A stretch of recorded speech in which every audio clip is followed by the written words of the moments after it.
Po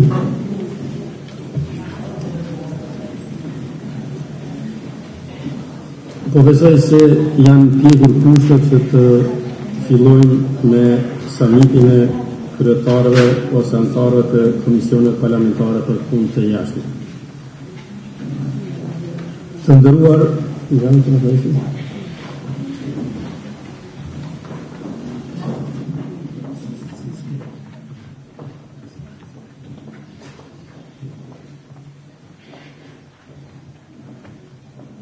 a kemi përkthim tash, është në rregull?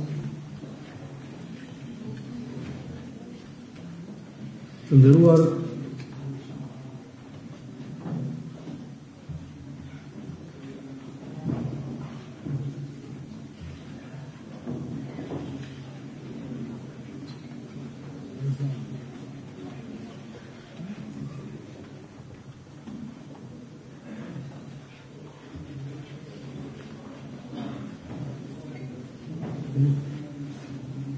të nderuar kryetar dhe përfaqësues të komisioneve parlamentare për politikë të jashtme dhe të Parlamentit Evropian, i nderuar kryetari i Kuvendit të Kosovës, të nderuar përfaqësues të institucioneve të Kosovës, shkëlqësi ambasador, të nderuar përfaqësues të organizatave ndërkombëtare, të nderuar zonja dhe zotrinj. Kam nderin dhe kënaqësinë që në emër të Kuvendit, qeverisë dhe presidentit të Kosovës të ju uroj mirëseardhje në këtë samit në Kosovë. Jam i bindur se përvoja dhe njohuritë tuaja të pasura në fushën e diplomacisë dhe të bëjnë këtë mbledhje të suksesshme, duke bërë të mundur shkëmbimin e mendimeve lidhur me zhvillimet e rëndësishme në për cilat po kalon rajoni, Evropa dhe bota.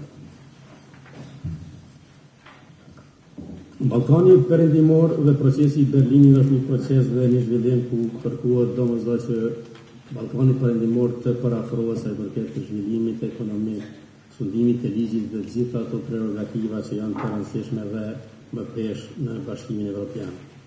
Paqja dhe zhvillimi janë aspiratat të përparshme të njerëzimit. Historia ka dëshmuar se pa paqe nuk do të ketë zhvillim dhe pa stabilitet nuk do të ketë prosperitet. Sot shoqëria njerëzore është bërë një komunitet që ka fatin e përbashkët, ku interesat e sigurisë dhe të zhvillimit të gjitha vendeve janë ngushtë ndërlidhura në mes vete. Sot bota është duke kaluar në ndryshime shumë të rëndësishme. Përderisa situata ndërkombëtare duket se është e qëndrueshme në përgjithësi, terrorizmi dhe radikalizmi janë bërë gjithnjë më agresiv. Gjithsesi duhet patur parasysh edhe kërcënimet apo sulmet e tjera të shkallin nga format e ndryshme të krimit. Mendoj se ky samit na ofron një mundësi të shkëlqyer për shkëmbimin e ideve dhe mendimeve të gjithë neve që jemi të pranishëm në këtë samit. Besoj fuqishëm që ne do të kemi diskutime shumë të dobishme, të cilat do të ndikojnë që të ndërtojmë një arkitekturë të sigurisë regionale, e cila do të kontribuonte jo vetëm regionit, por edhe mbar Evropës. Jam i bindur se të gjithë ne do të përfitojmë nga ky samit. Gjithashtu e vlerësoj lart kontributin tuaj për paqe, prosperitet dhe bashkëpunim në mes shteteve dhe kombeve. Duke ju falendëruar shumë për pjesëmarrje, fjalën ja kaloj kryetarit të Kuvendit të Kosovës, shkëlqësisë së tij, zotit Redvesi.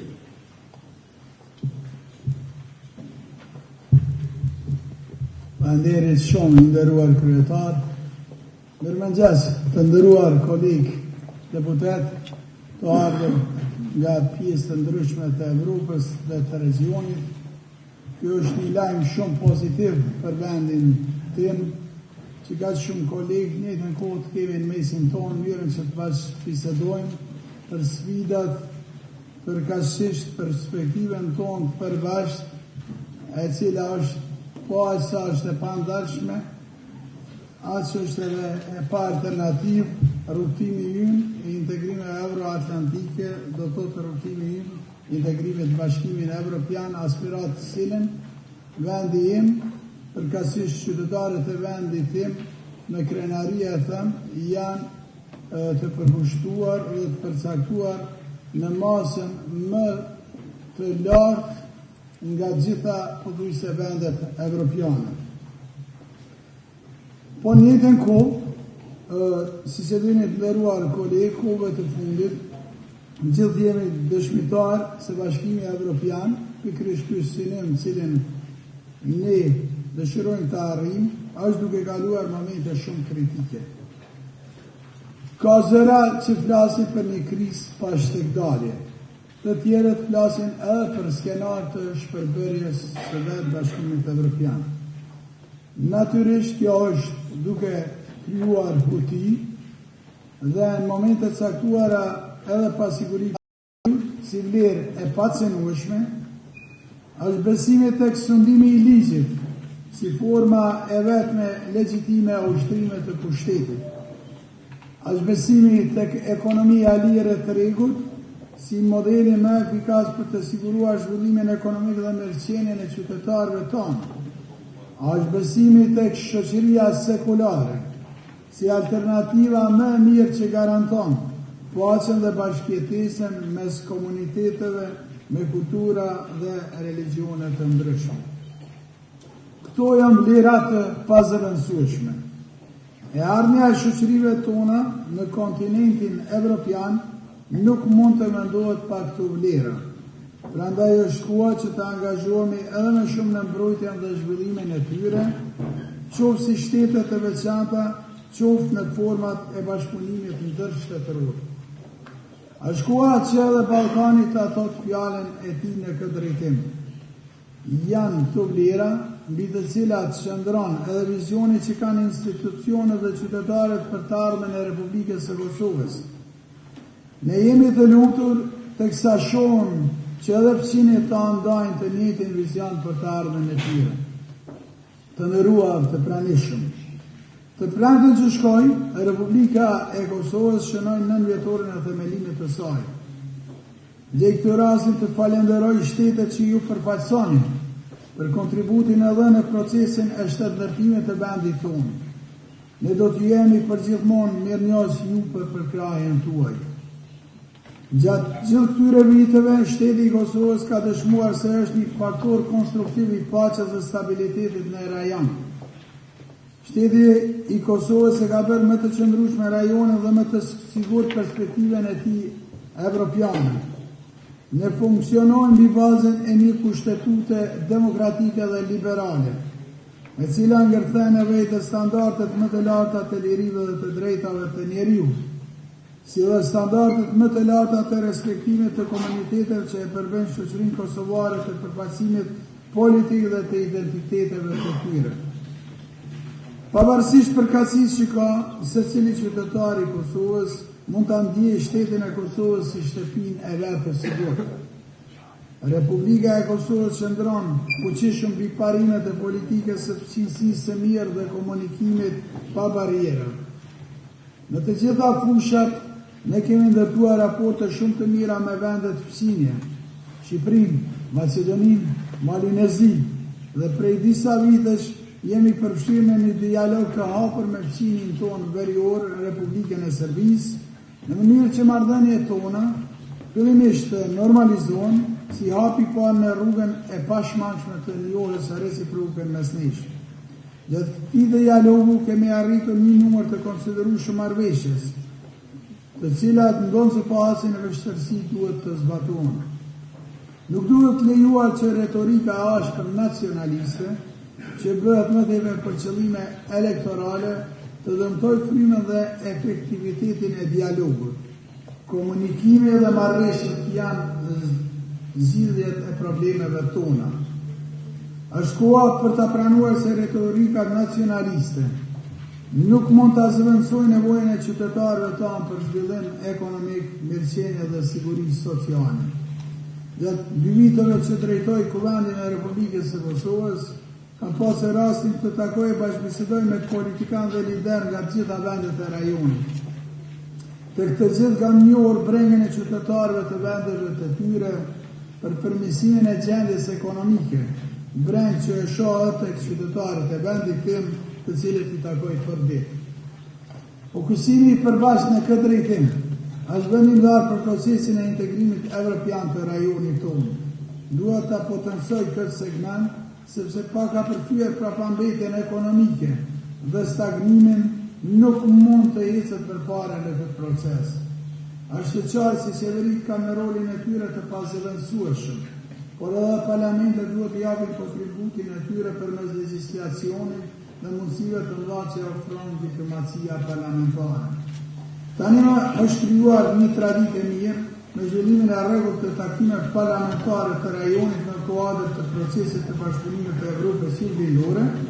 Besoj fuqishëm se edhe ky summit që po zhvillon punimet sot në Prishtinë do t'i shërbej të njëjtit qëllim të afrimit më të madh me njëri tjetrin, këmbimit të përvojave dhe hapjes së rrugëve të reja të bashkëpunimit.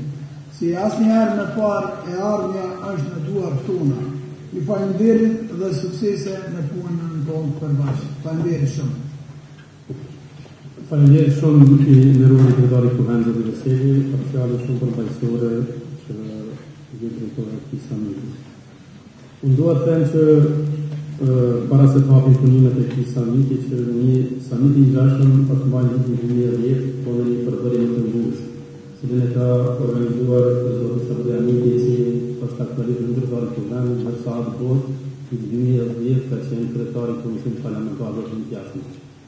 Ne si Komision Parlamentar bashkë me strukturat e Kuvendit përpiqemi që ta ripërtrim atë dhe po besoj dhe po shpresoj që në tarmën brenda një mandati ku do të jetë kryetari i Komisionit dhe organizojë një samit të tillë me tema të cilat janë aktuale dhe të domosdoshme.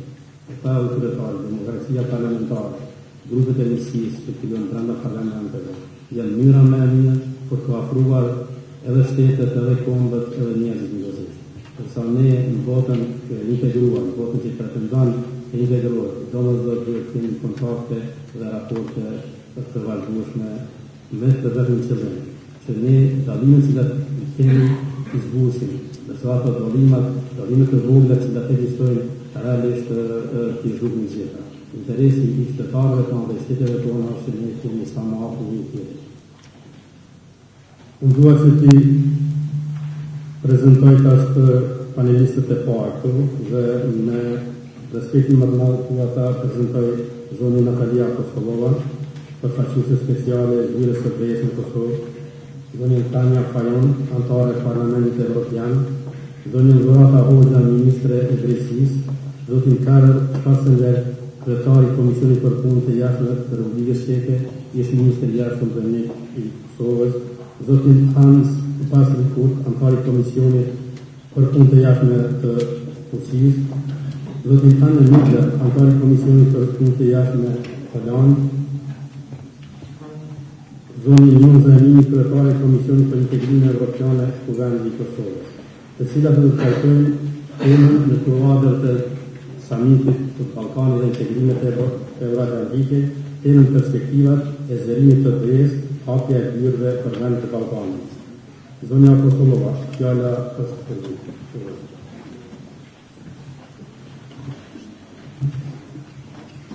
Thank you, Chair. Honorable Speaker of the Parliament of Kosovo, honorable members of the Foreign Affairs Committees of different countries, honorable members of the Government of Kosovo, ladies and gentlemen. It is my great pleasure to address you on such an important gathering, and I'd like to thank you for this invitation. I feel like starting my address with the very important message that EU remains committed to the European perspective of the Western Balkans, including Kosovo, in the line with the conclusions of the European Union Council that took place in Thessaloniki in June 2003. We will, together with our member states, continue to help, assist and invest in Kosovo's future as much as we do in other countries of the region. Since 2003, the European Union commitment to Western Balkans was reiterated at several instances and translated into various instruments. There is no doubt that the Western Balkans have a clear European future, and today the presence of the representatives of the Foreign Affairs Committees of the national parliaments of member states and countries of the region is one of the results of this EU commitment. Kosovo has now reached a challenging moment in its European path. The Stabilization and Association Agreement is a milestone for Kosovo. Stabilization and association agreements are now in place with all countries of the region. Sometimes it is challenging to explain to the electorate its benefits. Stabilization and Association Agreement is a long-term investment. Politically, the agreement aims to support Kosovo's efforts to strengthen democracy and the rule of law, and to contribute to Kosovo's political and institutional stability. It will introduce higher standards for consumers' protection, leading to an increased safety for Kosovo's consumers. It will lead to a more predictable business environment, with better safety for both domestic and foreign investors, and create more jobs for Kosovo's people. But a lot depends on how the agreement will be implemented. Implementation of this comprehensive agreement will facilitate the gradual alignment of Kosovo's legislation with the whole body of EU law and standards, thus creating new impetus for the Kosovo economy in attracting investments. Implementation builds upon what we call track record, important for further stages of EU journey. Here, I want to commend Kosovo government and Assembly for embracing European reform agenda launched by the EU as a tool for the implementation of the Stabilization and Association Agreement. This document, which was developed jointly by Kosovo government and the EU, shows the serious commitment of the Kosovo institutions to undertake concrete actions in 3 key areas: good governance and rule of law, investment climate and employment, and education. The European reform agenda should stimulate delivery on concrete acts, and I invite Kosovo institutions to continue with eagerness and increased energy in implementation of these actions. I also want to underline that Kosovo has made significant progress in fulfilling the requirements of the visa liberalization roadmap. 93 of the 95 visa liberalization roadmap conditions have been met by Kosovo so far. As a result, Kosovo's institutions and laws are in a better shape today than before to meet their obligations. We stand ready to assist Kosovo in fulfilling the 2 remaining requirements. Kosovo politicians are now holding the key to make the progress on visa liberalization.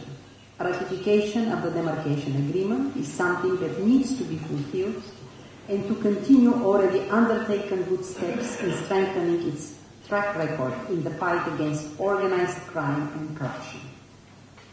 I would encourage Kosovo politicians, both from the government and the opposition, in the interest of all Kosovo citizens, to find the necessary consensus to fulfill the remaining 2 requirements without further delay, in order to allow the European Parliament and the European Council to decide on granting visa liberalization for Kosovo.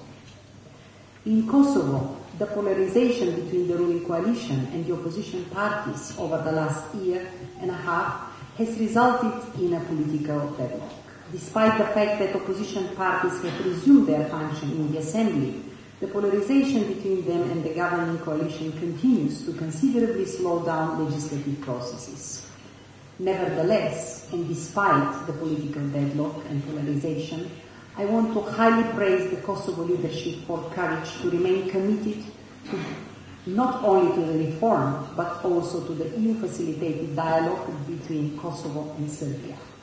And we recognize it is not easy to remain focused to achieve cumbersome reforms in such a difficult and sensitive environment as it has been in the last years in Kosovo. The EU has followed very closely the developments in relations between Kosovo and Serbia over the past weeks. Recent incidents with the wall in Mitrovica and the train in Serbia presented a potential security risk, and we are pleased they were overcome. As the High Representative Federica Mogherini noted after the last high-level meeting between both parties, presidents and prime ministers, on 4th of February, the dialogue is a very important process for Serbia and Kosovo, but also for the region and the European Union. Progressing in the normalization of relations is key for both to preserve peace and advance towards the EU. It is essential for Europe and for regional stability. Let me now stress the role for national parliaments to discuss real issues facing your countries, economy, education, structural reforms, rule of law, because all the political focus is on these highly emotive and sensitive issues. We would like to see in our enlargement countries national parliaments at the heart of the reform process to ensure democratic accountability and inclusiveness, a prerequisite not least for successful reform process. Parliaments must be house for discussions and a place where compromises could be agreed. What I have observed since my arrival in last September is the need to build a culture of a political compromise, also on sensitive issues, and enhance the role of the Assembly in various fields. Oversight functions of the Assembly, supervision and support of the Stabilization and Association Agreement process, strengthening the administrative and professional support to the committees and members of parliaments related to the tasks of the European integration process, to work even more closely with local civil society actors to anchor reforms across the society. In particular, I want to underline the need for the Assembly to develop a strategy to strengthen international cooperation and interparliamentary relations, both bilateral and multilateral relations, and the interparliamentary cooperation frame. This event today is clearly a right step into the direction of interparliamentary cooperation, and I wish you a successful meeting and all the success in the important work that you are accomplishing into the Foreign Affairs Committees. Ju falenderoj shumë zonja Apostolova për fjalën tuaj shumë gjithëpërfishse dhe realisht ju vetëm fjalë, por ju angazhoni për në gjithë të çfarë rezultat këtu i realizoni së bashku me ne. Ne jemi shumë interesuar që procese si të brendshme brenda parlamentit tonë, sigurisht në vende tjera, që jenë procese cilat do të na afrojnë dhe do ta zbatojmë atë shtatë demokracie brendshme dhe njëkohësisht çështja e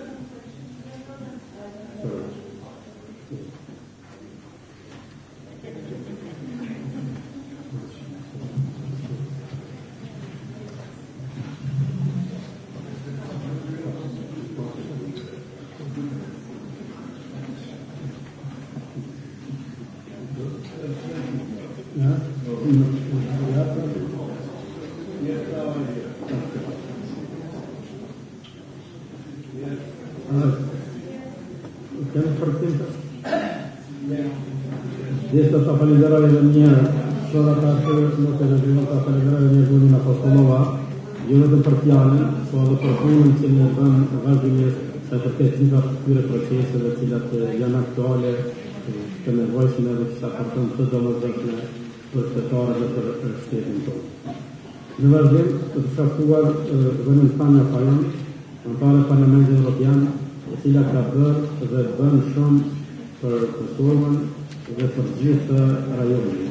Ne jemi realisht në dhjetë të gjitha aktivitete dhe angazhimeve dhe e vlerësojmë dhe respektojmë punën në cilin e bëjmë në zyrtarë. Fjala për ju.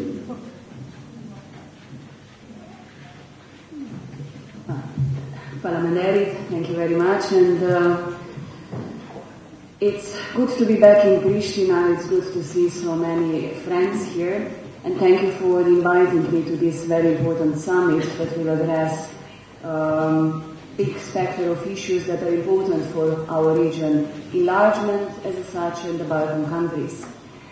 First of all, I would like to use the opportunity and express my congratulations to Kosovo for the recent Independence Day. And there have been, as we all know, some remarkable achievements over the last years. In my capacity as the European parliamentarian, I will focus mostly on the EU integration. And an essential step last April for the integration of Kosovo's entry into force of Stabilization and Association Agreement, also the launch of European Reform Agenda. So now I strongly believe it's a good moment to seize this positive momentum and implement the agreement and the agenda. So I call Kosovo for its unity, and I'm convinced that it will make Kosovo a better, more stronger, fairer and safer place to live. Allow me first few sentences on Kosovo. and then later on I will talk also broader on the issue of this panel. First, you know, I'm a rapporteur on visa liberalization for Kosovo after we successfully managed in the recent year visa liberalization for 5 countries of the Western Balkans. I think it's crucial we finish visa liberalization for Kosovo. And I assure you that I remain fully committed to do everything possible to make visa liberalization a reality. And Kosovo, as you heard, made a remarkable progress. Good track record of fighting corruption is something we can say with quite some confidence, though it doesn't mean that work should not continue. But the ratification of border demarcation with Montenegro remains a condition. And I wish to rally also a domestic support today and tomorrow during my visit here in Kosovo to get the support on border demarcation. It's my strong plea to all Kosovo parliamentarians, please stop holding visa liberalization hostage to any party-specific interests. It is something we are doing for citizens in Kosovo. So I encourage all responsible politicians in the country to do everything possible to get the agreement ratified in the coming weeks. There is a momentum. You know that in the Libe Committee, where I am responsible for visa liberalization in the European Parliament, we made a significant vote. Maybe at that time no one believed, but we have a mandate to go on. At least in the European Parliament, we can put it on the agenda immediately once the border demarcation is done. And there was one, I would say, positive and effective meeting recently in Brussels between Juncker and Taci. I would say the ball is now clearly in the Kosovo squad. So, and I, just to add what Ambassador said, I can't agree more on the need to continue the dialogue between Kosovo and Serbia to facilitate the life of citizens on both sides. It's crucial. Now on the enlargement, I am following the enlargement at least for the last 15 years. I perfectly agree what Mr. Vasili said at the beginning. European Union is going through tremendous challenges, changes, even crises.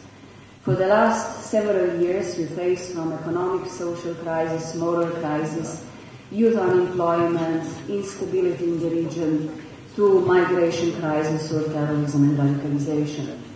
We are going from one crisis to another without solving any single one and losing maybe the strategic focus of what the European integration is about. But I'm strongly convinced that in such situation, when we have global challenges around us, we have to be even stronger than ever, meaning to have in the region close cooperation, being strong in the region and a credible partner in Europe. I think otherwise not a single country in the European Union or on our continent will be able to face these challenges alone. So without enlargement to Balkan countries, Europe will remain a weak continent, and therefore we need each other. You are very well aware that the latest country reports of the European Commission were on one hand positive, but the common denominator for all the countries of the Western Balkans was high corruption, organized crime, low media freedom, no press freedom, brain drain, young people losing their vision, increased nationalism and radicalization. This is what is happening and what is the reality in the region. So we have a lot of common challenges, not only in the region, something similar we face in Europe. I may be coming from the younger generation that was a strong European and a strong believer in this integration. I still am. I don't think that we are going on the way of fall apart of ex-Yugoslavia or something like that. Often in my country people like to compare. I think we don't have much alternative than having a strong Europe. Because maybe 6 years ago we came and built allies together on the ruins of poverty and wars, but today we have completely different challenges in the globalized world. And I think that is what we have to keep in mind. And talking about the enlargement, we know that this year there will be no country reports. Some might criticize, what is that? Is it a lost momentum? It is a fatigue in Europe. What is happening? Why enlargement is not high on the agenda? I think this might be weak excuses also. it's important to keep the rhetorics ongoing in the region. All these reforms are not necessary for Brussels, but are necessary for better life here in the region. And also the governments in the region have to be able to communicate that, to make people understand that what is changing for their life. For these young people that today, in all the countries I'm traveling, are fleeing to find a better opportunities. I would like to welcome especially initiatives in the region and encourage them. One is coming from Tirana, to have a RICO, Youth Initiative Regional Cooperation Office, to give it fully political mandate to work and connect all the youngsters in the Balkan from all countries. Because we see that among young people nationalism is growing, and this is very dangerous. Stability in Europe and peace in Europe is maybe today not that self-obvious than 10 years ago. The challenges are greater. So I would like to encourage also all of us that are here and when we go back home to really spread this message. We need each other. We are working this for young people to have a better life in the region that is very unstable and in Europe. And that will be my message to conclude. We are responsible for that, very much responsible. The media that are in the room are responsible how they are spreading the message. And I hope we can continue this fight and believe that even if the enlargement is not today the high priority, it is ongoing, it is continuing, and it's our common task to make it happen. And I once again wish you all a good confidence. Thank you.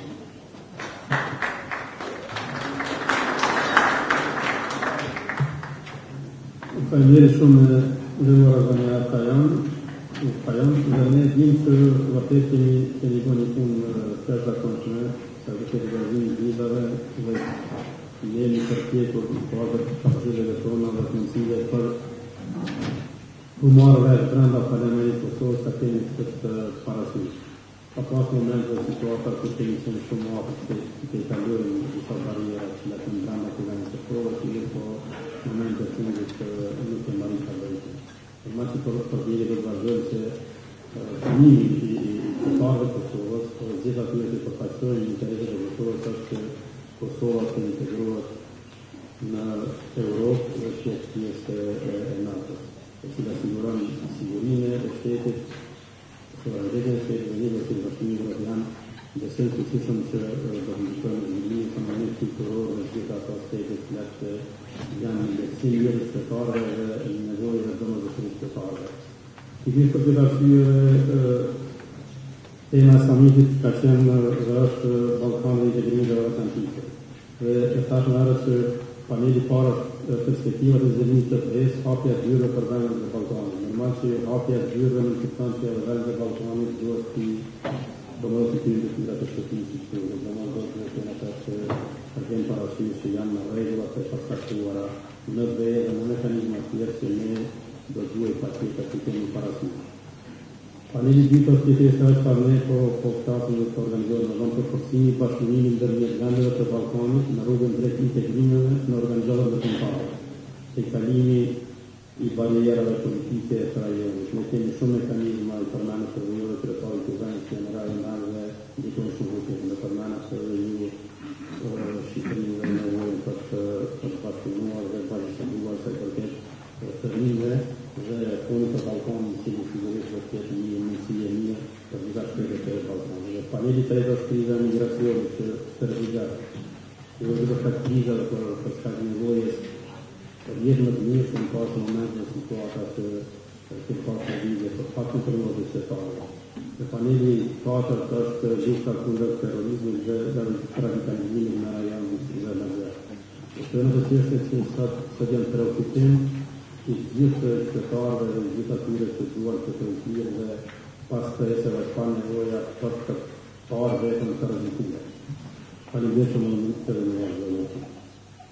Në vazhdim do t'ja kaloj fjalën ministrit tonë të drejtësisë, zonë Zurata Punë.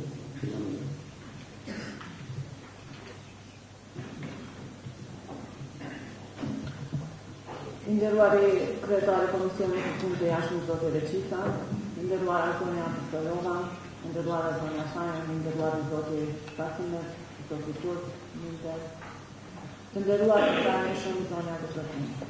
Jam e nderuar që sot mund të diskutoj dhe të jap kontributin tim modest për perspektivat e zhvillimit të BE-s hapja e dyerve të vendit të Ballkanit.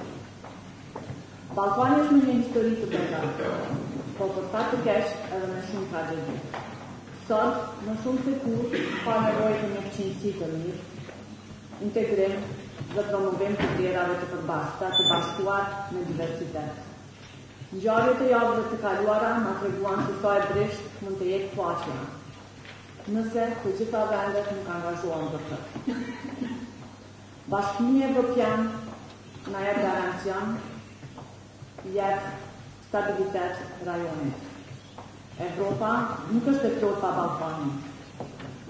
Ministria e Drejtësisë është edhe ndër institucionet kryesore që ju krinë aktiviteteve në agjendën eurointegruese të Republikës së Kosovës në sektorin e fundimit të ligjit, duke përqafuar vlerat e kësaj agjende si pasuri për neve dhe gjenerata që do të vinë. Fuqizimi i sektorit të fundimit të ligjit dhe garantimin e sistemit të pavarur dhe funksional i sistemit të drejtësisë i cili garanton standardet më të larta të drejtave të njeriut është njëra prej obligimeve kryesore që vjen nga marrëveshja e stabilizim asociimi, e nënshtruar mes Kosovës dhe BE-s, dhe që hyri në fuqi në kreu të vitit të kaluar. Këto obligime të marrëveshjes të stabilizim asociimit janë prioritete kryesore dhe njëkohësisht sfidat e ministrisë që unë drejtoj. Pas publikimit të raportit të progresit për Kosovën të vitit 2016, me njerë kemi filluar të ndërmarrim të gjitha masat për adresimin e të gjeturave nga ky raport. Dhe njëkohësisht kemi planifikuar aktivitetet dhe masat përpasme për trajtimin e çdo sfide veç e veç, duke i vendosur ato në kuadër të rishikimit të planit kombëtar për zbatimin e MSA-s dhe planit jetor të punës.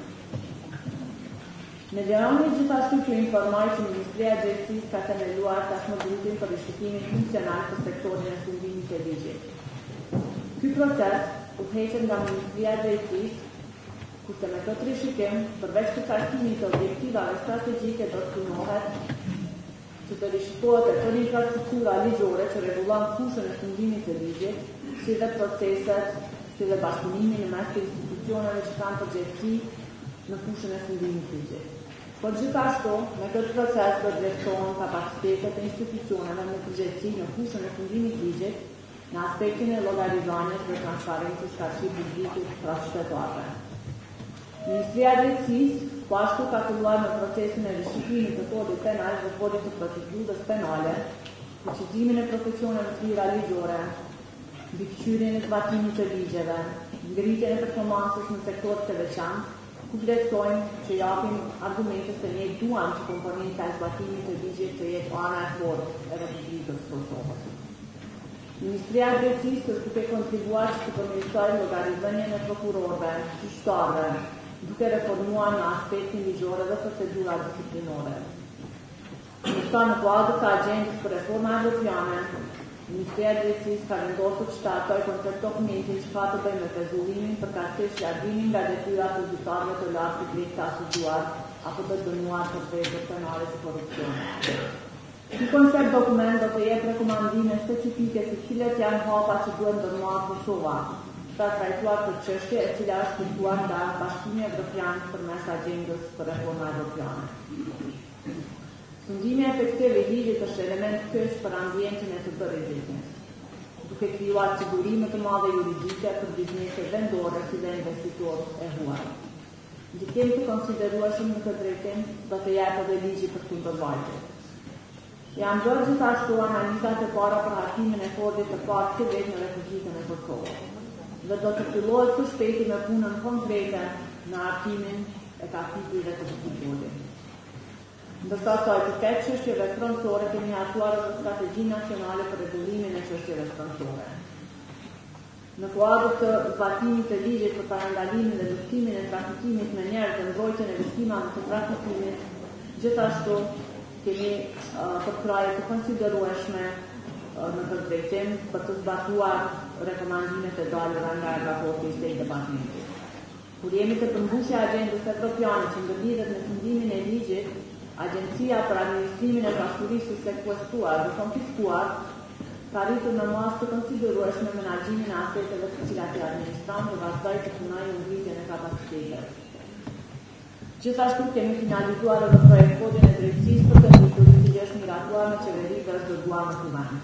Në bashkëfinancim me zyrën e Bashkimit Evropian ka përfunduar edhe ndërtimi i objektit për të ngritur me masë edukuese korrektuese në qendrën korrektuese në Libjan. Dhe tani ky objekt është në funksionalizim e sipër. Me qëllim të intensifikimit të bashkëpunimit të rrjetit ndërkombëtar, jemi gjithashtu duke negociuar edhe marrëveshje dhe ditë të nështruar me një numër shtetësh, si Hungarinë, Mali, Italinë, Belgjikën dhe Bullgarinë. Kosova është duke u përgatitur për të pasur qasje në konventa ndërkombëtare, siç janë konventa e Hagës mbi zgjedhjen e marrëveshjes gjyqësore, konventa mbi ligjin e aplikueshëm për kontrata të shitje ndërkombëtare të marra dhe konventa mbi marrjen e provave jashtë shtetit në çështje civile dhe tregtare. Ndërsa sa i përket mbrojtjes së të drejtave të njeriut, në sistemin e bugjeve vazhdon respektimi i standardeve minimale të rregullave të OKB-s për trajtimin e të burgosurve, si dhe rregullave të Këshillit të Evropës për bugjeve të burgosur. Njëkohësisht, jemi në finalizim e sipër të strategjisë për ekzekutimin e sanksioneve penale, e cila synon të përmirësojë administrimin e ekzekutimit të sanksioneve penale në Kosovë. Dua të theksoj gjithashtu edhe rëndësinë dhe gatishmërinë e bashkëpunimit midis BE-s dhe Kosovës me qëllim të forcimit të pavarësisë, pashmërisë, llogarizimit dhe efikasitetit të gjyqëtorit në funksion të fuqizimit të fundimit të ligjit.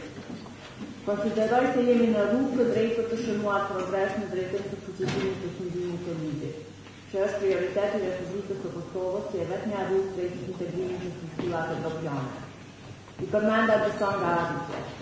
Kosova gjithashtu synon të aplikojë për statutin e kandidatit në BE, por gjithashtu ne jemi në pritje të liberalizimit të vizave. Pra ne do t'i bëjmë detyrat tona. Por ju na besoni kur ne i bëjmë këto detyra. Na i hapni dyert në Bashkimin Evropian. Sepse për Kosovën integrimi euroatlantik nuk ka alternativë. Ne kemi nevojë për mbështetje të vazhdueshme nga të gjitha institucionet relevante evropiane, si dhe nga përfaqësuesit e pranishëm në këtë konferencë, për të qenë pjesë integrale të gjitha vlerave të Bashkimit Evropian, duke i promovuar dhe duke i mbrojtur këto vlera si pjesë të kulturës tonë, identitetit tonë të vjeshëm, të statëm dhe të mesëm, në pajtim me motën e BE-s, të bashkuar në diversitet. Më falenderoj. Faleminderit shumë zotërin ministër për fjalën dhe për punën që po e bëni në vazhdimsi. Fjala do të kaluar ka vërtetë veteranët e diplomacisë, zotit Parsendaj, i cili më ka nderuar dhe të më trajnimin të tonë. Ladies and gentlemen, dear President, two small remarks at the beginning. And when she had the word change, I was very impressed that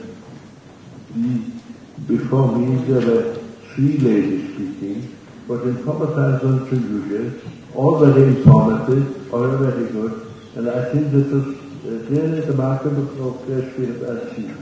Thank you for this. Second, I always question myself why someone insists to speak about politicians honorable. Evidently, it's not self-evident. So to be sure, one repeats that they are honorable. And other people, it's not necessary to call them honorable. But with politicians, we have evidently to stress it, which is a sign of our time. But to become serious, I must say I'm very glad to be back in Kosovo. I was here in the 80s, 90s, many times ago, and I see with pleasure how much this town has developed and what a progress Kosovo has achieved in all these years. And we can really only congratulate Kosovo. Of course, there's still a long way ahead of us, but we have always, if we judge a country or region or whatever, we have to think about the starting point. One has to think how was Kosovo looking 50 years ago, as was 30 years ago, and it was what is achieved today. And we have only to forget it. Of course, there are still problems, even as you said, with the northern neighbor, which is a difficult question.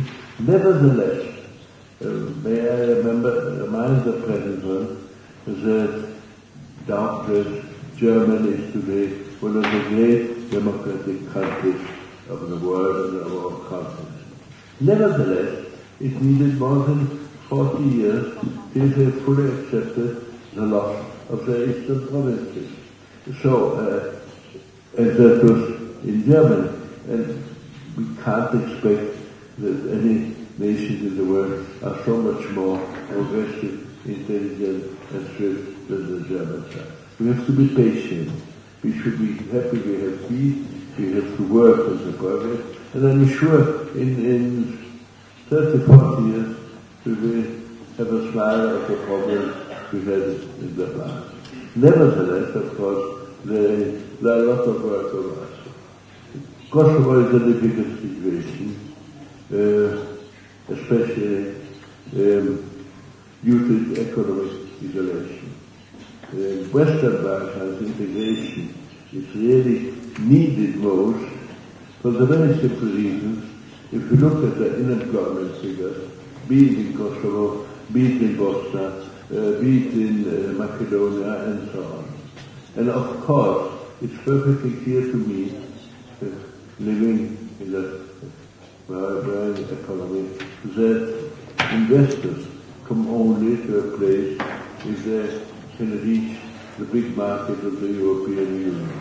As long as the Western Balkans have problems to get to the European market, we can't expect big investors. Money is the greatest coward in the world. First it asks for safety, then some business chances. I remember the history of my own country. The investors started to trickle after we entered the areas of the North Atlantic Treaty Organization. Big investors, a lot of them who became members of the European Union, and when any investor, be it from Japan, Korea, Mexico, or wherever, was sure to reach the European market. And therefore it's so important that Kosovo and the other Western Balkan countries, all of them, can't isolate one of the region, become as soon as possible members of the European Union. I can remember I was the Prime Minister of Foreign Affairs when we suddenly reached the message when the Germans and the French declared that after the acceptance of Croatia there must be a break and we have to postpone all other Western Balkan states. I remember it was a shock for me. I got up and said, never heard such a stupid decision. Look at the situation in the Balkans, look at the unemployment figures, look at the economy. If we don't give them the chance in the European market, there will be no jobs, and if there is no jobs, people will go wherever the jobs are. And then I remember German friends were so astonished when 2014, the big migration from Western Balkans to Germany, Sweden, and so started again. No, the most important thing is that we open the European market to the West Balkan states. And of course, it's laughable that one territory still hasn't visa-free entry to the European Union. I know it's a difficulty between the frontier that we have to fix the demarcation and to find a definite frontier between Serbia and Kosovo. But I mean, it was all over Europe. I remember when we separated, we needed some time to fix the final frontier between Slovakia and us. There are problems, there are manageable problems, and there are immense initiatives so we get into the future without better problems of our past, which are more emotional than real. In spite of all these problems, I mean, I do think that we who are guests here, we are representatives of other European parliaments. It's our duty, visiting Kosovo, see the situation here as it is, to press our government, be initiative to move forward with the integration process of the Western Balkans, to preserve this situation which keeps, excuse me the expression, Western Balkan states in the fridge is unbearable. And I wish you, Kosovo, great luck in it, and I am quite sure for another thing, because we saw it in the European Union and other places, including my own country. In the moment you become a member of the European Union, several in the past so important and exciting quarrels with your neighbors, with the other nations, suddenly become irrelevant. As the frontiers are not so important, and with the free flow of workers for capital school entrance is existing, we suddenly realize that each of us did nonsense in the past, but we have the chance to go on. I know there is a discussion about the crisis in the European Union. Yes, doctors, there are difficulties. And doctors, it was a heavy loss for Europe when Britain decided to leave the European Union. Nevertheless, if we look what the European States, what the European Union achieved in fighting the threat with 30 billion, building up a remarkable effective economy, and ensuring the rule of law, peace, social development, all the things to our citizens. I think it's our duty to go on with the European, with all of the difficulties we have. There was no other human arrangement which was perfect, and to give the chance to our neighbors in the Western Balkans to become as soon members. And I hope, lamentably I'm already 80 years old, but I hope to see this day very soon. Thank you very much for listening. And one thing maybe, one sees, sometimes one becomes sentimental. And I was yesterday when I went from the airport to my hotel, and suddenly we passed the statue of Ibrahim Rugova. The younger ones won't have met him. I had the pleasure to have several long talks with him in the 80s and 90s. He was a really great man, and I was really touched to see his monument erected here. Thank you very much.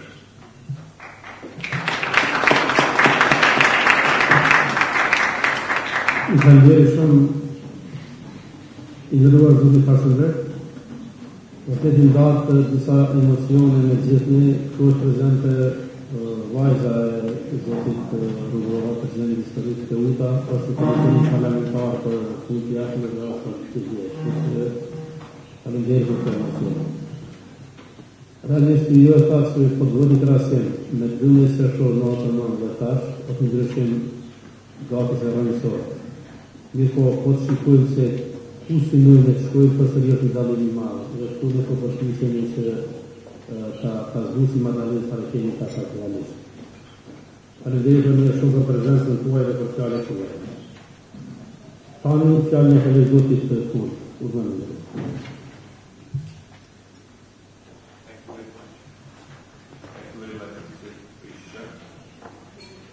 Honorable Minister, Honorable Parliament, at the President of this meeting. Today, I would like to talk about how the EU can rebuild trust and cooperation in video Europe and become an influential global actor. In 19 1950s, the founding fathers of the EU had an original idea. They believed that an ever closer union would lead to a more peaceful and prosperous Europe. This was a promising project and it worked. The EU achieved what the member states could not do on their own. It became a global actor in global politics and economics. In 5 decades, it progressed from a customs union to Eurozone. It has extended its membership from 6 to 28 countries. The attraction of the EU was such that it assumed the name Europe from the whole continent. The politicians and the academics wanted to understand this integration model and apply it to other regions of the world.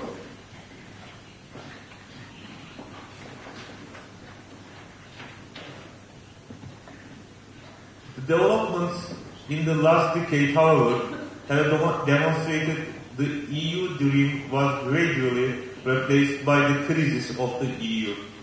So my question is, what went wrong? I believe that answer lies in the failure of the orbit model of the integration. This model wanted to place all the countries of the large European area into the political orbit of the EU. It offered a region of wealth and stability for the Balkans, Turkey, even Russia and the countries of the Caucasus and Central Asia. Different tools have been used to achieve this objective, including full membership and the partnership mechanisms. All these instruments have one feature in common. They have been based on the EU acquis, principles and values. This model believes the main reason of the EU's success were its mechanisms, structure and values. It disintegrated the role of the specific circumstance following the Second World War. That circumstance include need to rebuild Europe and the sincere wish of peace and ideological unity in opposing communism. All these factors contributed to the success of the EU by creating the right environment. It would be easy to believe that the miracle can happen again, but it does not. The conditions are not the same. We cannot repeat the same recipes which were successful in the past. But what we need to do is to build a new approach based on respect, trust and cooperation.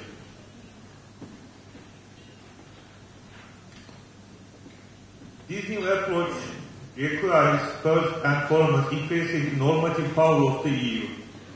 We believe in normative power of the EU.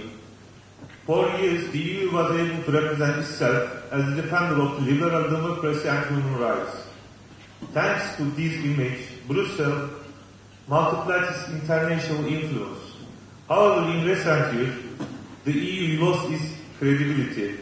On the one hand, it could not properly respond to the regional crisis. From Ukraine to Syria and Iraq, the EU could not meet the expectations. Take the issue of irregular migration, for example. Until the Turkey-EU deal in March, this problem was mostly treated as a security issue.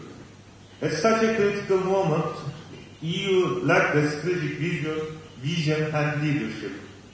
Instead of developing the unified policy, individual countries decided to rebuild fences. The EU-Turkey deal proved that the power of the Union comes from sharing responsibility. This is how we managed to cut down the number of irregular migrants by almost zero in Aegean Sea. This situation is no more promising when it comes to preservation of common norms and values.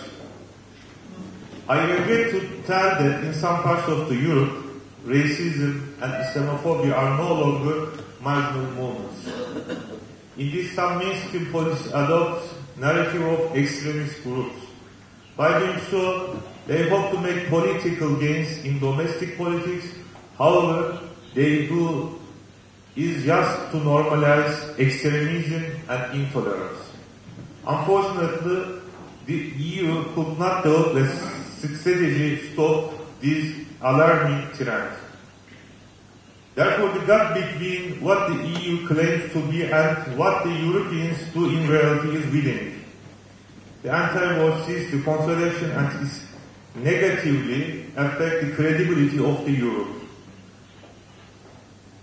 Let me give you a recent example. Following the CAP attack in Turkey, we expected an immediate and strong reaction from all our friends in Europe. But the silence of some countries, institutions and the leaders were disappointing for us. Perhaps some of them could not understand the gravity of the threat we face, but some of them deliberately choose to twist the reality. Indeed, there are those who criticize us for making measures to defend our democracy. Ironically, no one expressed similar concerns when France declared state of emergency. Turkish people see this as a double standard. Dear friends, the EU also needs to regain its transformation capacity. The enlargement policy has been the main source of the EU's soft power. The most recent and successful example was the EU's role in the transition of the Central and Eastern countries, Eastern European countries. The EU membership was an important leverage to undertake costly reforms for these countries. Turkey has also benefited from this perspective. Our EU accession process has been instrumental in improving Turkish democracy and economy. One thing is clear: if the EU wants to be an influential actor in global arena, it needs to keep its door wide open. Short-term political calculations should not harm the long-term interests of the Union. Dear participants, the EU is at crossroads. It can still be a relevant and competitive global actor. All it takes is strategic vision and leadership. First of all, the EU needs to change its perceptions of the Europe and the current state of world affairs. Different from 2 decades ago, there are new regional and global powers. They offer different models of economic and social developments. These new powers have different interests and expectations. Even in Europe, there are several centers of power. Their political agenda and national interests are rarely the same. The change is irreversible for the EU. At this age, no one wants to hear lecturing. If certain policies are imposed unilaterally without any respect for differences, then it will only create divisions. We need to pay much more attention to legitimize interests of the others, especially the main actors of the European continent. This is how the EU can give a spin to ongoing change in the geopolitical configuration. Secondly, the EU needs to change its present mindset about how the Union functions. The leaders and the bureaucrats need to be more constructive and creative in the face of new developments. The so-called accession negotiations is a very telling story. In fact, there has never been any real negotiation. The candidates are simply supposed to accept the acts communautaire. Let me give an example from the recent visa liberalization talks we have having with the EU. This is just one benchmark out of 72 inserted in the visa liberalization roadmap years ago. It's outdated. It does not reflect today's realities, especially in terrorist actions. However, this benchmark starts the visa liberalization talks. It even risks the implementation of our deal against irregular migration. Dear guests, leaders, policies, institutions, and priorities that can all change, but certain things are constant: history and your virtue. We have no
realisht shumë çështje u diskutuan, janë të debatueshme dhe negociatorët e datës së do t'i trajtojnë të gjitha ato një për një. Po një mbetet e padiskutueshme që gjithë rajonet, gjithë regionet, gjithë shtetet dhe gjithë kombet janë shumë të interesuara që të jenë pjesë e Bashkimit Evropian dhe pjesë e NATO. Ju falenderoj për fjalën tuaj. Në vazhdim e ka kaluar fjalën zotit Lidmer, ka dashur. Thank you, Mr. Chairman. Ladies and gentlemen, thank you. Exactly 22 years ago, I arrived for the first time in my life at the Balkans. That was in Bosnia. At that time I was a conscript in the Dutch army, and as you perhaps know, my country participated in the United Nations Protection Force, and I was located in Srebrenica. And the people in my surroundings said, well, why are you going to the Balkans? Put a fence around it and let them fight their own war. And also my mother told me, I'm going to break your legs. I don't have raised a child to get killed at the Balkans. I didn't listen, and I went to Bosnia. And during my time in Srebrenica, I was astonished. I couldn't believe what I was seeing. People who were neighbors for their lives, hated each other, and killed each other. And for me, coming from the Netherlands, it was not normal. This Unprover mission was a disaster. More than 8,000 people were killed. But still, after 1995, my country, the Netherlands, still participated in military operations at the Balkans. In IFOR, SFOR, KFOR, and also in the NATO Operation Allied Force in 1999. So my country is very much committed to the Balkans. And what we want in the Netherlands is that the Balkans are stable. It's in our own interest to have a stable backyard, because your country, the Balkans, are surrounded by EU member states. So we want to have a stable Balkans. It's in our own interest. It's also in the interest of your people living at the Balkans itself. So, what we need to do is to create stability. And in this panel, a lot has been said about stabilization and association agreements, about EULEX, and also about the European reform agenda. We support this, and we hope that Kosovo will become a strong state where people can trust its institutions.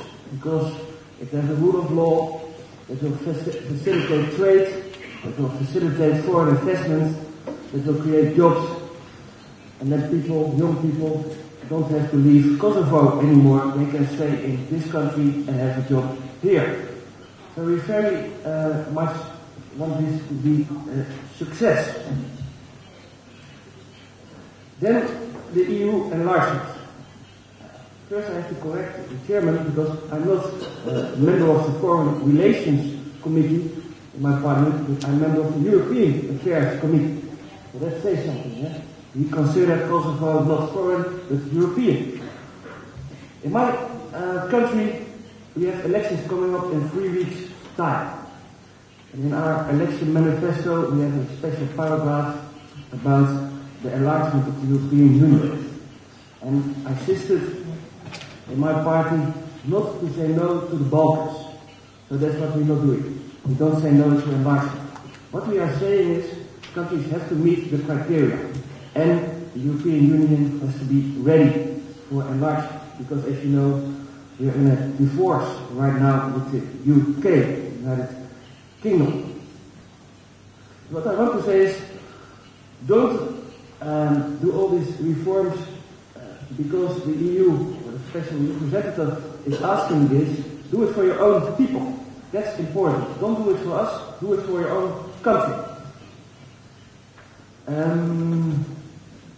As I said, in my party I insisted on don't say no to enlargement. But this, I have to say, is not a popular opinion in my country.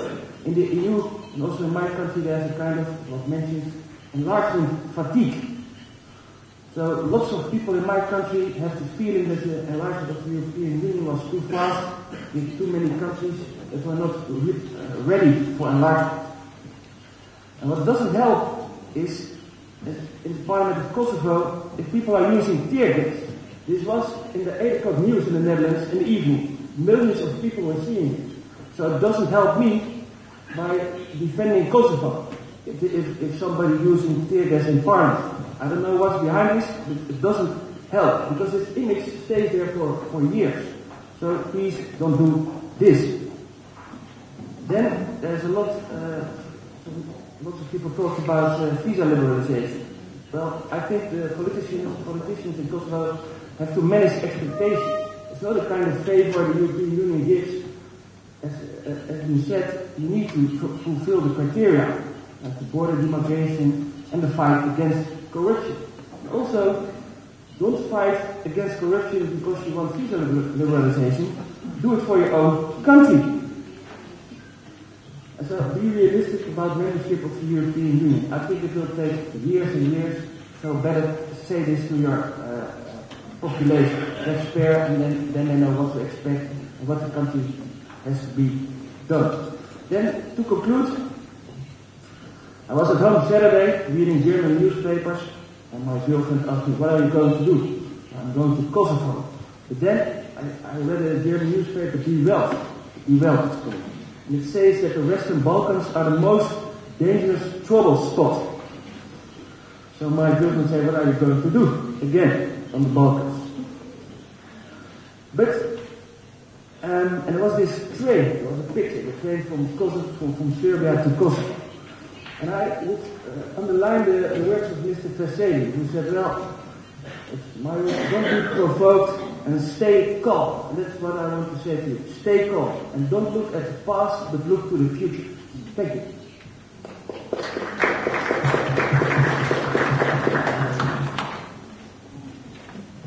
Faleminderit shumë Zot Ministër, vërtet që keni qartë shumë interesante dhe për ne shumë njëftëritër. Ne përpiqemi që vërtet në rrugë të bëjmë punët të interesit të qytetarëve tonë, por normal që të një obligime dhe përgjegjësi të bëjmë në suportu me juve me gjitha ata që janë mbështetës për qytetin tonë. Në vazhdim, që ka kaluar fjalën sekretarës së Komisionit Parlamentar për Integrimin në Kuajin e Kosovës.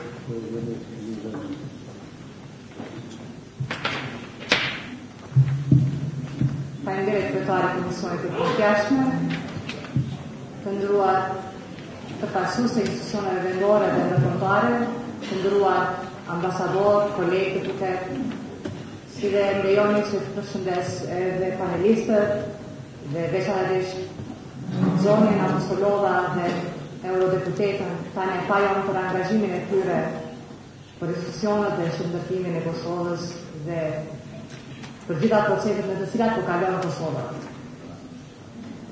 Kam nderin që sekretari i Komisionit Parlamentar për Integrim në Samitin e komisioneve për punë të jashtme, lidhur dhe me perspektivën e zgjerimit të Bashkimit Evropian dhe hapjen e dyerve për vendet ballkanike, ndihma dhe mbështetja e partnerëve tanë evropian është thuajse vendimtare. Ndaj do të doja të shpreha falënderimet dhe mirënjohjen për këtë mbështetje që na jepni në këtë përpjekje tonë të nisur kohë më parë. Integrimi në Bashkimin Evropian, pjesë e së cilës duam të bëhemi, është plot me sfida të cilat kërkojnë reforme dhe zgjidhje të shpejta. E gjithë bota në fakt po përballet me kërcënime serioze, të cilat sot më shumë se kur, më parë na kërkojnë të jemi të vëmendshëm për krahas dhe mbrojtës të atyre parimeve bazë, të cilat ishin themeli i fortë i çdo shoqërie të lirë dhe demokratike. Ndërvarësia midis njëri tjetrit bëhet gjithmonë e më e madhe sa i përket ekonomisë, tregtisë, inovacionit, sigurisë, emigracionit, luftimit të krimit organizuar, trafikut ilegal. Prandaj afërsia me BE na bën që të jemi më shumë bashkëpunues në të gjitha këto fusha. Procesi i integrimit na ka ndihmuar që të fillojmë edhe më tej marrëdhëniet e Bashkimit Evropian dhe vendet anëtare, si dhe të njohim më mirë njëri tjetrin, duke kontribuar kështu edhe në mirëqenien e të gjithë neve. Të nderuar pjesëmarrës, kjo konferencë vjen në një moment të rëndësishëm për Kosovën. Vetëm para pak ditësh në Kuvendin e Republikës së Kosovës kemi miratuar agjendën për reforma evropiane.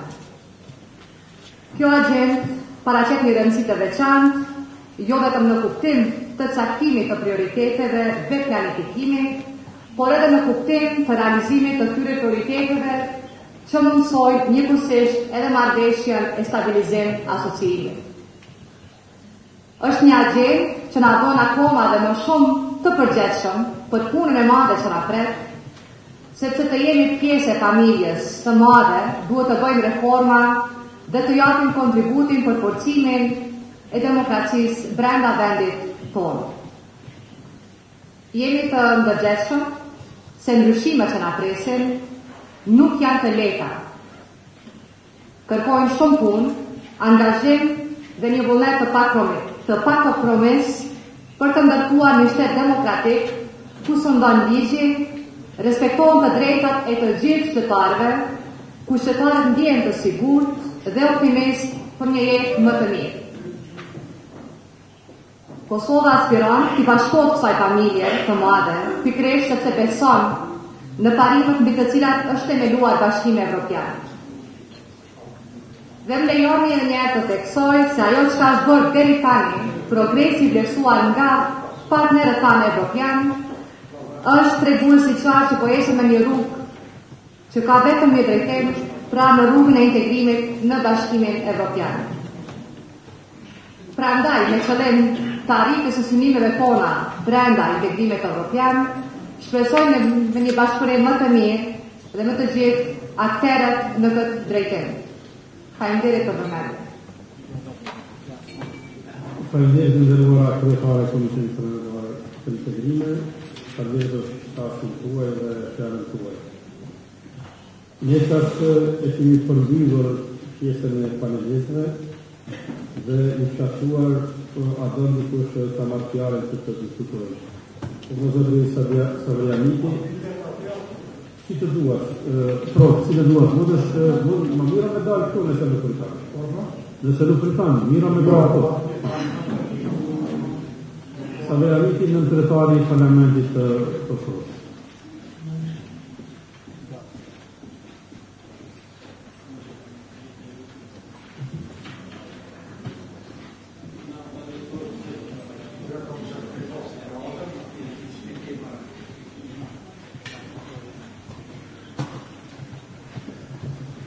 Faleminderit zotni kryesues Shqipta. Kam përshëndetje të ngratë për të gjithë pranishmit që janë sot këtu, të gjitha kategorive, të gjitha vendeve, të gjitha meridioneve të Evropës. Një përshëndetje veçante kam për zonin nord-atlantik, sepse unë dhe ajo jemi ende të mbijetuarit e takimit fatët dhe nuk nga kalëshua ende ideja për integrime dhe për marrëveshje dhe për lirije e fjallë. Për njës artasinë. Utopien, si shoqëri ideale, njerëzore e ka hartuar i pare Thomas More, një angles. Ma vonë, termi utopisë është zhvilluar edhe si teori e shoqënisë, edhe si praktike shoqënisë në dy deri. Si utopi, që dhe më thonë vendi butër, ose evropian, edhe si distopi, ose si vendi keqë. Shekulli 20, sidomos i 20 i ka prodhuar të dy forma, dhe ne ende jetojmë në mes të pasojave, të këtyre ndërrive, edhe të ëndrave për të mirën. Dhe më thonë, kemi përvojën e të keqës duke ndrurë të mirën. Tashi, Thomas More ka shpikur mirë, po Britania madhe po dhe nga utopia, nga Evropa. Evropa politike në kuptimin e organizimit, se ata Evropia. Çfarë të bëjmë ne, që ende mendojmë Europën, Bashkimin Evropian si utopi, dhe më thonë si vendit mira. Në rast se edhe protagonistët e Bashkimit Evropian, sot të ndëgjova dhe nga panja pa janë këtu, që pranojmë një formullë të shpejt që Evropa ka krizat mëdha, Bashkimi Evropian. Aq më tepër që ta interpretojmë ne që flasim për integrime evropiane, për faza që mojnë fjallime utopike dhe utopike për vetin e të tjere, ndërsa ne nuk na lejohet të bojmë divizje të tjere. E tash kjo për një është utopin kuptimin klasik. Duhet zbrisim pak në tokë, edhe në fjallime tona sot këtu që janë interesante, po duhet këtë ma shumë argumente. Sepse nëse ne mbojmë hartime elementare për dëshirat e për shtresat, dhe realiteti para hundve na jep diçka tjetër, duhet jemi të sigurt që nuk do të korrim rezultate sipas ndërrimeve tona. Tu e ndëgjova zonin Apostolova, e cila i tha ato shifrat e famshme që Kosova për prej 95 kushteve 93 ka plotësuar. Pse po them po them që veprimi fillestari një është lvizja e lirë. Ne s'mund të flasim për Evropën as një gjysmë sekonde, edhe të jemi të gënjshëm nëse ne s'kemi lvizje të tillë. Sepse nalja e lvizje të tillë është nalja me drejtë universale, nëse doni, evropiane, globale, njerëzore. Pa ta përkthejmë në termat e famshëm drejtave të njerëzit. Nëse shkelim drejtat e njerëzit në Kosovë për lvizje të tillë në Evropë, Evropa është diçka që nuk merret vesh. Për një njeri të cilit si lejo.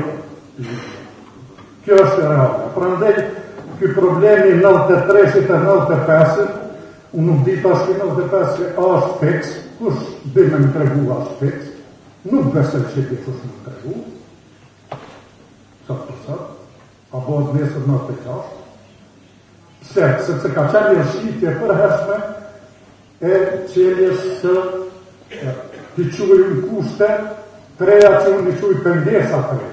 Që kur kalën pëndesa dhe kur të lodhë dhe kënë fund bëvakia dhe shkollën më të së më në këse.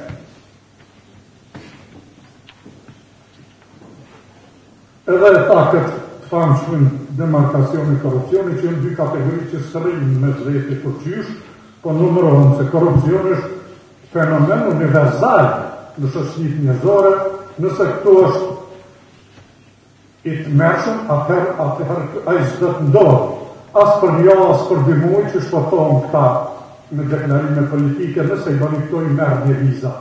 Edhe e dyta, si i madhe, unë tash i drejtojmë zonjës Tanja Fajan, e cila punon për këtë punë dhe ka përvojë të mirë. Se aje e bani një thirrje që detshme, që nuk do shumë sfiduese të parlamentin e Kosovës, pa parlamentar, mas si blokoni viza. Pas parlamenti i Kosovës, as si ka ndo, as si ka pos, as dhe t'i ke. As dhe t'i që blokoj, as dhe t'i blokoj. Harroni kjo është lusull politike në përmes të cilën mbrohen qeveri, mbrohen institucionet të ndryshme. Ja, për parlament të Kosovës pa dhe t'i këshir vizat që 5 vjetë. Nuk është ajo. Lëk ma thot mu dikush këtu, sot, ky parvendimi për liberalizimin e vizave, a është në mënyrë politik që merret për 2 minuta, apo është standard zhvillimor evropian. Apo është problem që lidhet në mënyrë të veçanta nga shtetet e veçanta. Apo më në fund, është saj për këtë Kosovës një penges për të thonë vërtetën që nuk donë nga friga e lizjeve të shpejta të njerëzve ka Evropë. Kryesisht rrite. Kjo duhet fatas. Nëse e gjithë Evropa frigohet prej 1.700.000 kosovarëve në ligje të lirë, atëherë argumentet nuk rri. Duhet e vërteta. Edhe parlamentit edhe Kosovës e vështirë. Unë nuk mundem pa e përshëndet në mënyrë veçantë zotnin Karel Shfarcënde, ta përgëzoj, ta uroj për fjalimin e tij atipik për këtë rast është për shumë konkret, por kjo ndodh gjithmonë kështu kur flet njeriu i cili është pjesëmarrës dhe dëshmitar i kalimeve të vështira nga diktaturat në liri, natyrisht e pa këtë fjali kryesore për cilin ne duhet bisedojmë, Kosova është në gjendje izolimi, ta zotni Shfarcënde. Ekonomik unë do thosha faktikisht edhe kulturore, sepse ju po shihni qas me vepra kulminante kulturore nuk mund të lëvizësh sot në Kosovë. Dhe edhe herë përshëndes dhe s'kam svesi, mos të ndëgjoja një burr të vjetër që një punëtor të liris, po thënë, jo vetëm luftar, që vjen nga vendi i Vaslav Havelit, edhe i Milan Kunderës, dhe natyrisht flet e dëshmon me gjuhën e Ibrahim Ruzovës faleminderit. Faleminderit zoti Nisi, faleminderit. Ne kemi edhe 10 minuta kohë, nëse dikush është interesuar ta marrë fjalën, pastaj kemi një pauzë kakile për kafe, për të vazhduar me pjesën e dytë.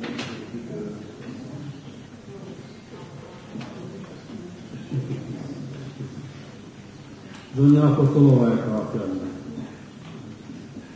Thank you, Chair. As this is an open discussion, and I expect that when there is someone putting questions from the public, obviously the panel would like to answer.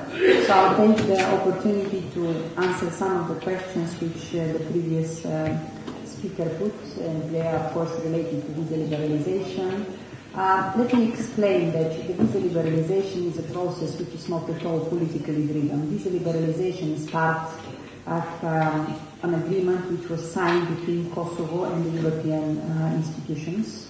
The so-called benchmarks or conditionalities, as the previous speaker called them, are mutually agreed by the government of Kosovo and the European institutions. So here there is no surprise, there were 95 indeed. Nearly all of them are now met, 93 already. Just for your information, the benchmarks are created in a negotiation process and they are tailor-made for the environment and the country which is in question. So for your information, Ukraine had something like 350 benchmarks, just to make a comparison between Kosovo and Ukraine. So again, I want to underline that there is nothing political in it. These are criteria which have to be met. The border demarcation with Montenegro has to be voted into the parliament, and I think that it is into the hands of the parliamentarians to do that. So I would not agree with the previous speaker saying that this is something which is in a way artificial, because it is in your hands to convince the opposition and those who are even in the parties of the leading coalition. There are some members who are still quivering should they vote or not. It is in your hands to convince them. And here the argument that indeed the youth, the students, should not be kept hostage of this vote into the parliament. It's extremely unfair to them. That's on the visa liberalization. There were several other questions which the previous speaker mentioned, and it's about isolation and about the fact that Kosovo is not treated or discriminated in a way through the processes which are ongoing now. I'd like just to give an example of how the accession process has gone for other countries so that we can be aware how sophisticated and complicated is this process. This process of negotiations for some countries go for 10 years. I don't want to mention one of the panelists, the Turkish member of the parliament, where the situation is even more complicated, but look into the region. Look around you, look at the countries who are on their accession path. These countries have done a lot of commitments, and this has been done in negotiations which took place 3 to 5 years, even maybe more. Kosovo is doing very well, and it's very fast moving on its European path. You have a stabilization and association agreement which was signed just 1 year ago. Compare it to the other countries in the region, where they are implementing these reforms which are incorporated into the stabilization and association agreement for years, and still they are not a member state. So I think that we should be fair. The European Union doesn't make political decisions. I would strongly recommend that this language is not used. It's a technical process. We are here to assist you, and I think that the presence of so many members of European parliaments here today is a very strong commitment to you and to your European path.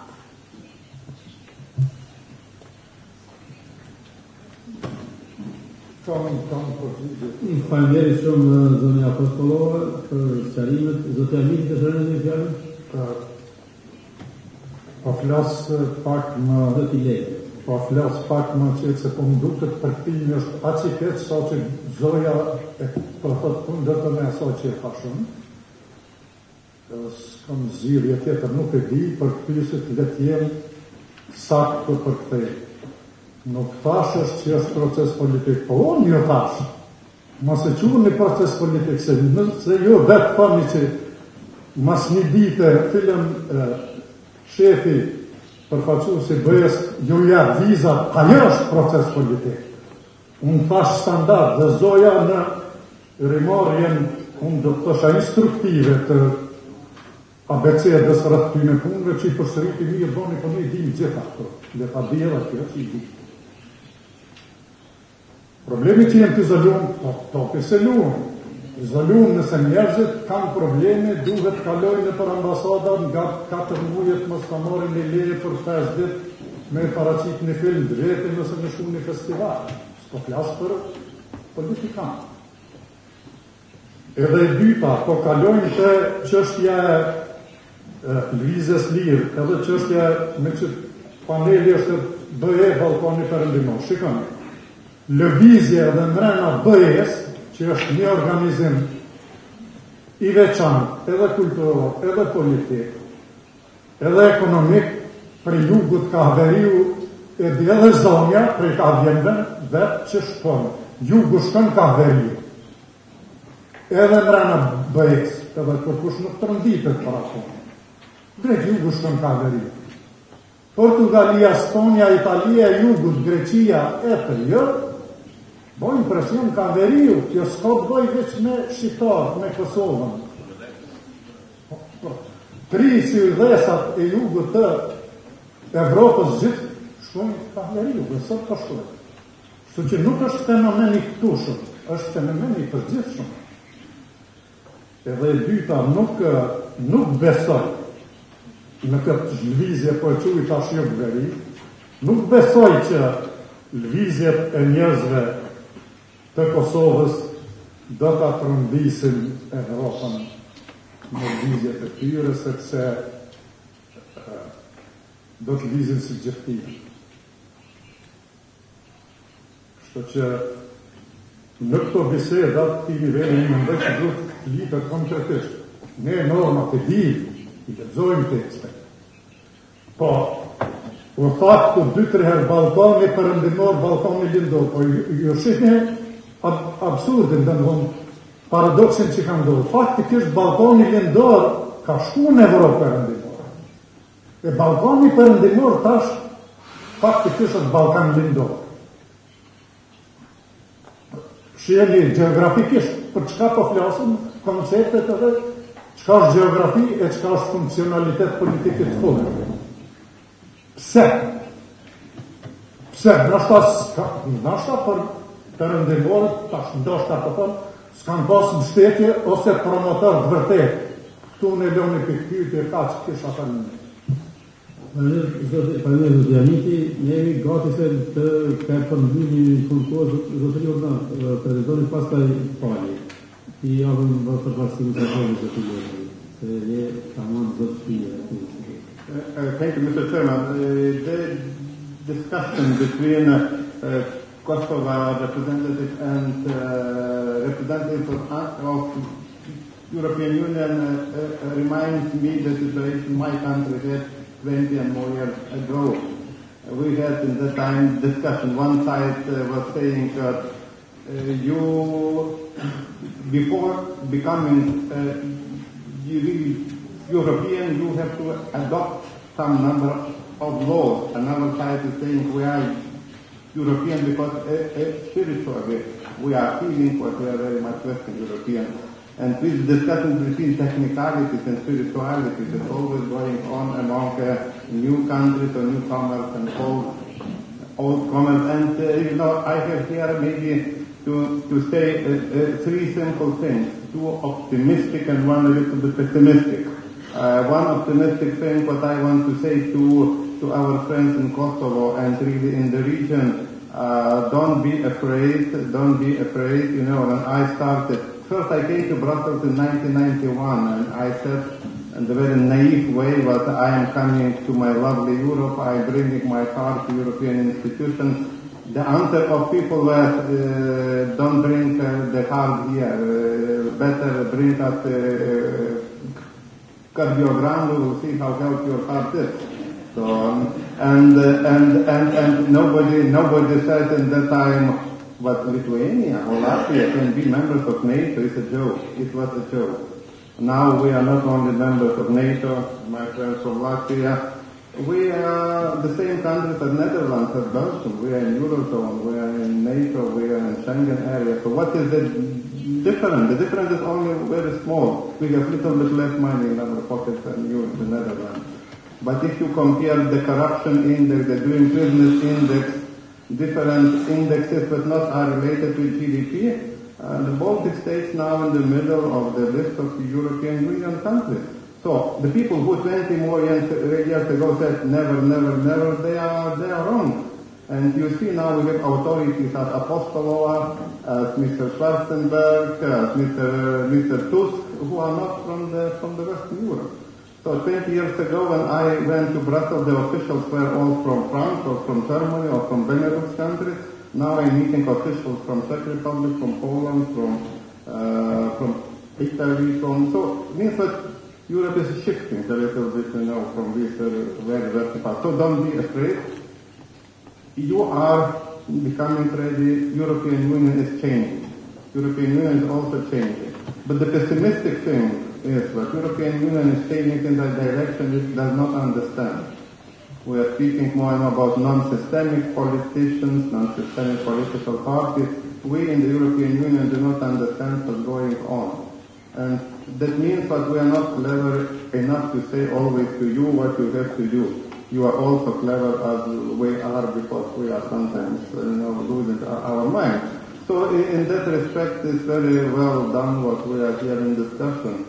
And we are saying what we're thinking, really. So thank you very much for the discussion, and I'm ready to participate.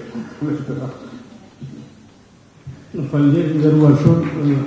Zoti Leka, e kemi përbyll, do të marrë fjalën apo do në panelin e dytë? Ma interesante kemi. Dhe dhe që i të diskutanë.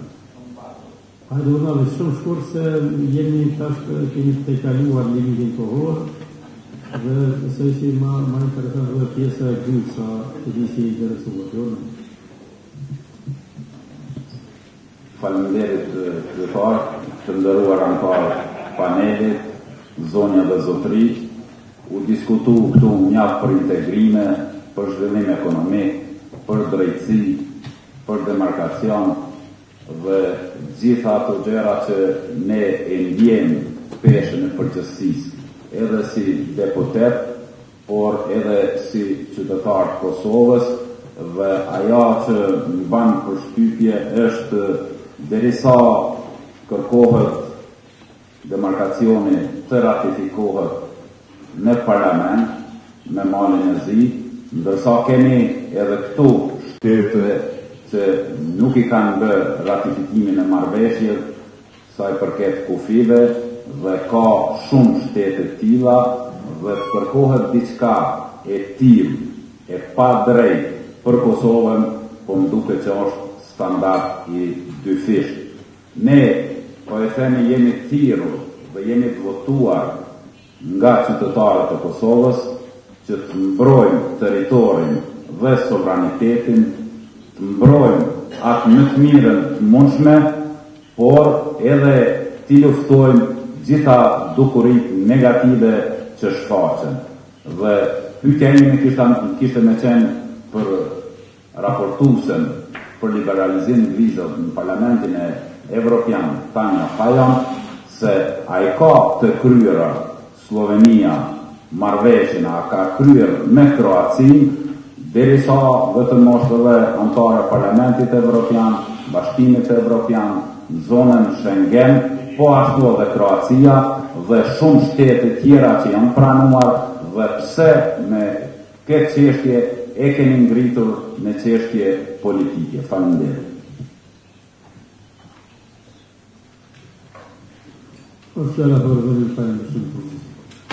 Thank you for the question. I think it's not the first time we are discussing that, and I don't think I will tell something new. You're right, we don't have a border agreement between Croatia and Slovenia, everyone knows that, and we have many borders unsolved in the region, which is a big problem, but we learned our lesson with Slovenia and Croatia and with every other country that is joining the European Union, that no next enlargement will happen with unsolved border issues. This is today's reality. No matter what we discuss, not a single new country of the Western Balkans will be able to join the European Union or make a concrete step further in EU integration. I'm not the one to set up the criteria, but you heard very well from the ambassador. It was a mutually agreed, the benchmarks. That means that both sides agreed. And yes, every next enlargement brings additional criteria. That is again the reality. So I don't want to go into, you said, a previous speaker, Vice President, that it's a kind of political game. I don't like these words. We are not entering, I don't want to enter into any political game, not in Kosovo, not in my country. not in Brussels. But let's keep to what is on the table. What is the alternative? If the conditions are there, if are mutually agreed, what can we do except of trying to find a way out? And we are at the end of the process.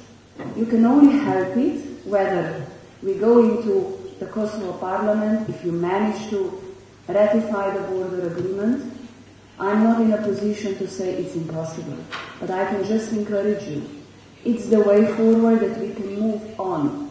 And no one can assure that next period we will move fast on. There will be other obstacles. But it's the way that we move on. And I sincerely hope that we can move on fast. Even this year, honestly, you heard last week the meeting with Taci and Juncker. If there is soon enough the border demarcation and the track record on corruption, we can have a positive evaluation and Kosovo can move on. We can go to the next step. We can go to the vote in the European Parliament, and I'm strongly committed to do so. But I need your support. Thank you. Faleminderit shumë zona Fajon, faleminderit gjithë diskutuesve, vërtet ne e përbëllëm në panelin e parë dhe uroj që jemi një parlament i madh, kemi mendime të ndryshme dhe diskutojmë çështje dhe besoj që mund të dinë të punojmë përbashkë. Esenciale është që Ballkani ka nevojë të jetë pjesë e Bashkimit Evropian, po njëkohësisht Bashkimi Evropian ka nevojë që të investojë që Ballkani të jetë pjesë e Bashkimit. Të vëtërë formula dhe të tjera të çështje e diskutimeve, çështje angazhimit të bashka dhe domosdoshmë çështje të cilat ne duhet të përshpejtojmë. Ne si vend që synojmë Bashkimin Evropian, përveç të duhet të kemi marrë edhe të angazhime. Pastaj kur jemi brenda asaj shtëpie të madhe, sigurisht që mund të diskutojmë edhe çështje që po i diskutojmë tash ne si Parlamenti i Kosovës, po megjithatë nuk besoj që kemi atë privilegj të parashtrojmë kushtet tash. Esenciale, ne duke pas parasysh interesin dhe interesimin e zyrtarëve, duke pas parasysh edhe vështirësinë stabilitetit në rajon, do duhet që jemi më të përkushtuar. Faleminderit gjithë panelistëve, faleminderit gjithëve që ishit këtu dhe faleminderit gjithë diskutuesve. Tash po shkojmë një kafe, pauzë kafe faktikisht, dhe pastaj do të kemi këtë të panelistëve.